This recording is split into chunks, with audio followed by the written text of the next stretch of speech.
જય માતાજી મિત્રો, સ્વાગત છે તમારું અમારા નવા વ્લોગમાં। તો મેં આજે રણુજાનો બીજો દિવસ એટલે કે ઊંડું કાશ્મીરથી નીકળી ગયા હવે રણુજા એટલે કે રામદેવરા જવા માટે। તો હવે ગાડીઓ સીધી ઉપર છે, સીધી પહેલાં જશે પોખરણમાં। તો પોખરણનો કિલ્લો જોઈ નિહાળી અને પછી રામદેવરા પ્રસ્થાન કરીશું। રસ્તામાં કોઈ એવી કોઈ લોકેશન આવી જાય તમને બતાવશું। પૂરો વ્લોગ જોતા રહેજો અને બનાવી રહેજો મારા વિડીયોમાં।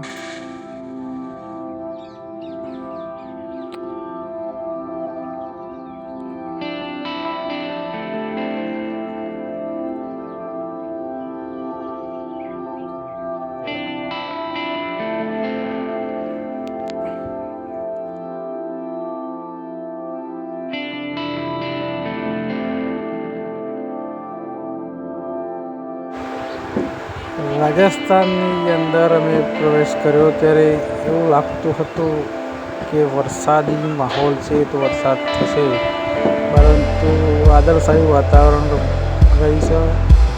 બિલકુલ વરસાદ નડ્યો નહીં, નડશે પણ નહીં એવો વિશ્વાસ રમાધાની પર છે। અને અહીંયાનું વાતાવરણ તમે જુઓ ને, જોરદાર છે। અને કુદરતી વાતાવરણમાં આ બાઇકનું ડ્રાઈવ કરવું ખૂબ જ મજા આવે એવું છે। અમારી આખી ટીમ એકબીજાના કટોકટ ચાલી વાતાવરણ આનંદ લે છે। બાજુમાં રણ વિસ્તાર છે, આપ જોઈ શકો છો। અને આવા રણ વિસ્તારમાં એક વાદળછાયું વાતાવરણ છે, એટલે ગરમી જેવું ખાસ લાગતું નથી।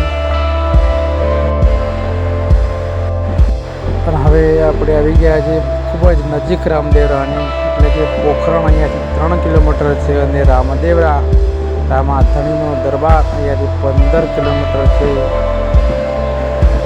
ટૂંક જ સમયની અંદર આપણે બાબા રામદેવજીનું જે પોખરણ કહેવામાં આવે છે, પોખરણનો કિલ્લો એટલે કે પોખરણગઢ, તમને ટૂંક જ સમયમાં ત્યાંનો નજારો બતાવશું, પોખરણનો કિલ્લો પણ બતાવશું। તો મેં પોખરણ સિટીની અંદર પ્રવેશ કરી દીધો છે। આપ જોઈ રહ્યા છો આ પોખરણની સિટી એટલે કે શહેર વિસ્તાર રાજસ્થાન।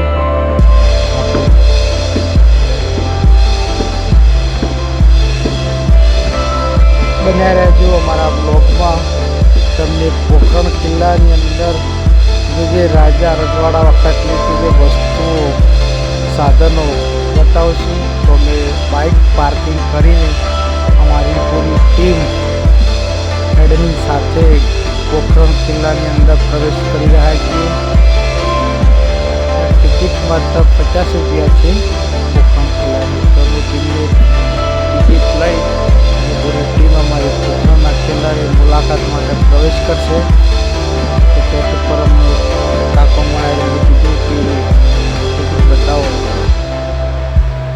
અમારી ટીમના મેમ્બર પણ એવા હતા જે કાકા સાથે મજાક કરી દીધી પહેલી વાર, તો કીધું કે ટિકિટ નહીં લેવાય મારા।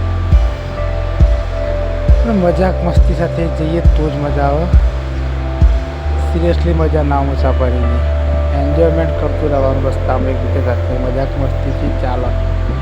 તો મેં પોખરણના કિલ્લાની અંદર એન્ટ્રી લઈ લીધી છે। મારી પૂરી ટીમ પાસે મારા કલ્પેશજી, ભાગુભા, કલ્પેશજી અહીંયા આજે ગાઈડ બની ગયા છે પોખરણનો કિલ્લો બતાવવા માટે। તો આ છે જૂના જમાના વખતનો, એવું કહેવામાં આવે છે કે ભાઈ રામદેવજી વખતે નગરમાં જે સાધનો વપરાતા હતા ઘર વખરી માટે, એવા સાધનો અહીંયા છે। પરંતુ ઘણી લોકવાયકા એવી છે એમ કહે છે કે ભાઈ આ તો એ વખત તો બધું લૂંટાઈ ગયું હતું, બીજા લોકો લઈ ગયા તેમ। બધું જે હોય આપણે ઊંડું ઉતરવાની જરૂર નહીં, પણ ગયા એટલે જોઈ લેવું પડે। તો આ બધા છો ત્યાંના બધા સાધનો, આ ખુરશી બેસવા માટેની લાકડાની ખુરશી એ વખતમાં ઉપયોગ થતી હોય। અમારી ટીમ ડોકાસો કાઢી કાઢીને આમ દબાઈ દબાઈને જોવો છે આ પટારો, જે એ વખતનો પટારા, જૂના સમયનો જે પીટી કહેતા પટારો। એ દિવસે લાખો લોકો દર્શને આવે છે। આપણે પોખરણના કિલ્લાની મુલાકાત કરવી જરૂરી છે, જોઈને આવે તો જરૂરી છે।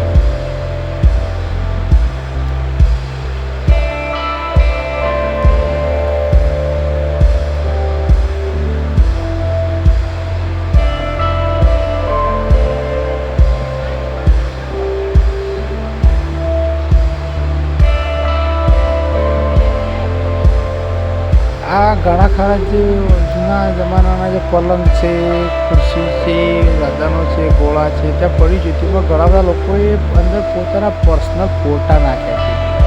એનું કોઈ ખાસ રહસ્ય ખબર પડતી નહીં. કોઈની ખબર હોય તો કોમેન્ટ કરજો. આ વખતના જે બોમ્બ ગોળા, નાના નાના ગોળા હતા જે ઘરોમાં વપરાતા, બોમ્બ કહેવાતા. આગળ ગાડી આસન, સિંહાસન કહેવામાં આવે અજમેરગીરી. શિકાની પટારા એના અજમેરજી રામદેવજીની છે ખબર નહીં, તલવાર છે અહીંયા વિશાળ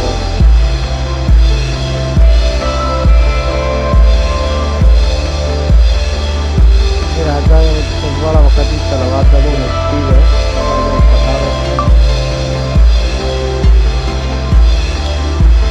મારે કેવું પૂરી અહીંયા બધા પૈસા ફોટા પણ બહુ જોવા મળે. લોકોએ પોતાના પર્સનલ એટલે કે પતિ પત્નીના હોઈ શકે, ખ્યાલ નહીં આપણને, પરંતુ લોકો ફોટા બહુ નાખેલા જોવા મળે. કોઈની કોઈ રહસ્ય ખબર હોય તો કહેજો. આ છે જૂના જમાના લોકર, તાળા અહીંયા છે. આ કદાચ સત્ય હોઈ શકે, કારણ કે પહેલાંના જમાનામાં આપણે તો જોઈ લીધું વાંચેલું છે. આ પ્રકારના જે લોકરો હતા, દરવાજો ગેટ બંધ કરવાના. આપ જોઈ રહ્યા છો આ પોખરાના કિલ્લાનો એક પહેલો ભાગ મેં પૂરો કર્યો. અહીંયા કિલ્લો જ્યારે ઉપરની સાઈડમાં જે બંદૂકો, હથિયાર, ઘન તમંચો કહેવામાં આવતો હતો દેશી ભાષામાં. બંદૂકો, ઘન પ્રોટેક્શન માટે પોતાની હાથમાં રાખતા સતર. આજે છે નાની નાની વસ્તુઓ એ વખતના વપરાતી, યુદ્ધ માટે વપરાતી, કોઈ ઘૂસણખોરી માટે કરતા લોકો વાપરતા. રાજા મહારાજની ફોટા, એમની તલવાર, સિરોહી તલવાર કહેવામાં આવે છે. આ વખત જીતલી ટીંગાળેલી છે. આપ જોઈ રહ્યા છો મિત્રો, આ છે કપડાં એ વખતના રજવાડાના કપડાં, શંખ એ બધું જોવા મળ્યું છે. આ એક તે શેરમાં યુવરાજ હશે, રાજાના કપડાં છે.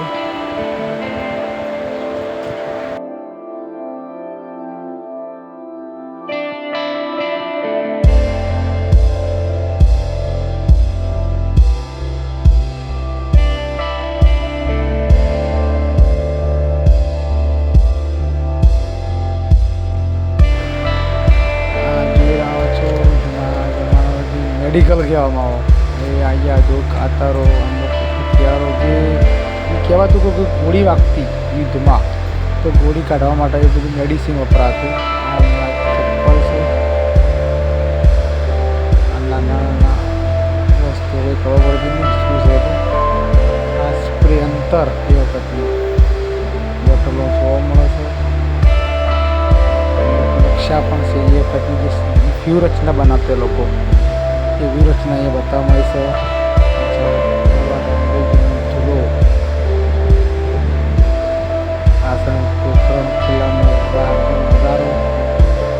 આ વિદેશી પ્રવાસમાં આ જે ઉભા છે સ્પેનના છે અને બાર્સિલોનાના. અહીંયા મુસાફરી કે જે રીતે જોવા માટે આવ્યા હતા બાર્સિલોના અને સ્પેનના લોકો છે.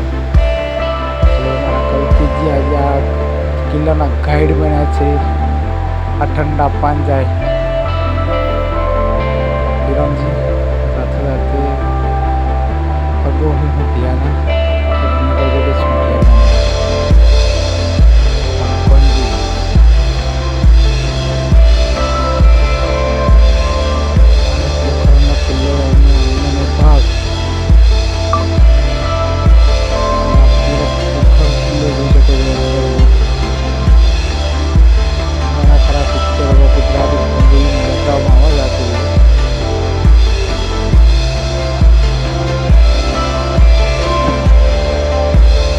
ગુજરાતની પબ્લિક બહુ હોય છે. આ જિલ્લામાં ગુજરાત રાજસ્થાનની અંદર સૌથી બધા પ્રવાસીઓ ગુજરાતી લોકો હોય છે.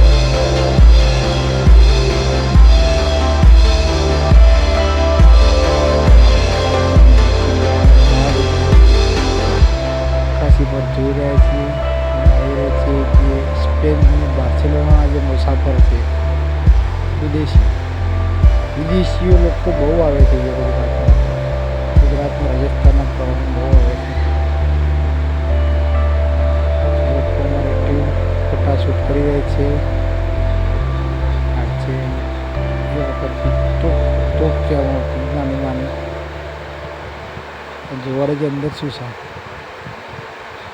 ખાલી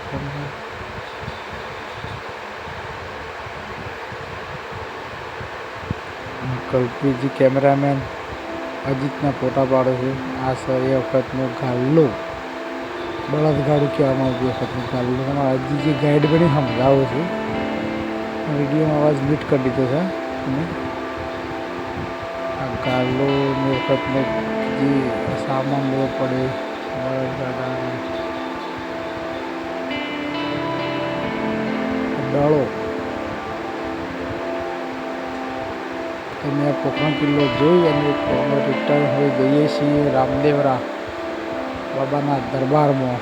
તમારે પૂરી ટીમને પોખરણ કિલ્લાની મુલાકાત લીધી. નજારો સારો હતો. એની બધી વસ્તુઓ સારી હતી જોઈને આવે. અમારી પૂરી ટીમ હવે બાબા રામદેવરાના દરબારમાં ટૂંક જ સમયની અંદર વધારશે. તો આપ બના રહેજો અને બીજો ભાગ પણ અવશ્ય જોજો મારો.